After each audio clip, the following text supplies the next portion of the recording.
Hey everybody, happy Thursday. We are almost through a whole week of cyber school, and I know you love seeing my face every day, so how could I not film myself? I just felt like it was important. You don't have to watch the videos, but they definitely will give you some insight into what you're supposed to be reading. So these AP seniors of mine aren't submitting the work. Come on, guys, let's go. We want these days to count. We do not want to be graduating in July. So I need you to get work done. I'm required to submit an assignment every day, and you're required to do it. So tomorrow, on Friday, I'm expecting tons of work, those little dings all night on my phone. So, this book, did you read chapter 6? Was it crazy? I wanted to know what you thought about the sun, and I was reading your responses, and a lot of you hit the nail on the head right there. I don't want to give anything away, but the sun definitely had something to do with it. I don't know if you noticed, but there's a couple times on page 59 where he mentions the sun. He says it was this burning, which I couldn't stand anymore, that made me move forward. I knew it was stupid that I wouldn't get the sun off me by stepping forward, but I took a step, one step forward. He says, and this time, without getting up, the Arab drew his knife and held it up to me in the sun. The light shot off the steel, and it was like a long, flashing blade cutting at my forehead. At the same instant, the sweat in my eyebrows dripped down over my eyelids and all at once covered them with a warm, thick film. My eyes were blinded behind the curtain of tears and salt. All I could feel were the symbols of sunlight crashing on my forehead, and indistinctly the dazzling spear flying up from the knife in front of me. The scorching blade slashed at my eyelashes and stabbed at my stinging eyes. That's when everything began to reel. The sea carried up a thick, fiery breath. It seemed to me as if the sky split open from one end to the other to rain down fire. My whole being tensed, and I squeezed my hand around the revolver. The trigger gave.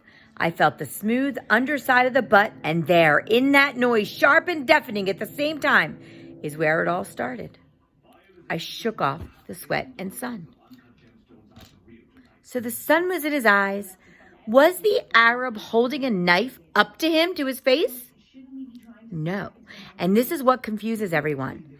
The Arab was laying on the beach over there somewhere. He was not right next to Mersal. The light from the knife, the glare from the sun hitting the shiny knife, stabbed him in the eyes. The light stabbed him in the eyes, not the knife.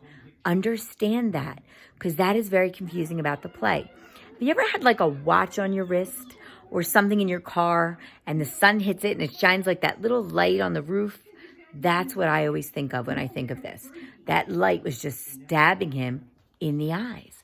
And the sweat, imagine those of you that play sports, the sweat dripping into your eyes and you're wiping your eyes. It's all salty and burning, and everything about his being just tensed up like crazy. And when he tensed up, the gun was right in his pocket. He tensed up, and the gun went off, okay? The gun kind of shot and woke him up and got him back to reality. But then he says, I shook off the sweat and sun. I knew that I had shattered the harmony of the day, the exceptional silence of a beach where I'd been happy. He knew he did something bad. He shot the gun, he shot the guy. Then I fired 4 more times at the motionless body where the bullets lodged without leaving a trace. And it was like knocking 4 quick times on the door of unhappiness. Why did he then shoot the Arab 4 more times? This is the most important part of this book. The rest of the book, all of part 2 of this book, is based on that moment. The moment in between when the first shot happens, he wakes up from his tenseness, and he shoots 4 more times. Why does he shoot 4 more times?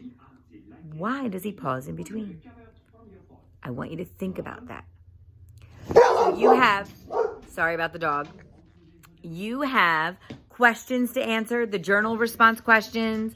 You have everything on there that I have not received from you. I want it all by tomorrow. No excuses. Get it all turned into me.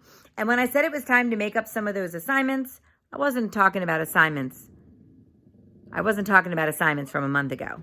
I was talking about from Friday, okay? So the emails I'm getting about assignments that you didn't do from a month ago, too late. Let's just get done what we need to get done now, okay? Start responding on Google Classroom. Start turning in your work, or I won't accept work late, okay? All right, guys. Happy Thursday. Make sure you've read part 1. Get the journal questions done. I'm expecting everything by tomorrow. Have a great day. Bye. Say bye, Bruno. Bye.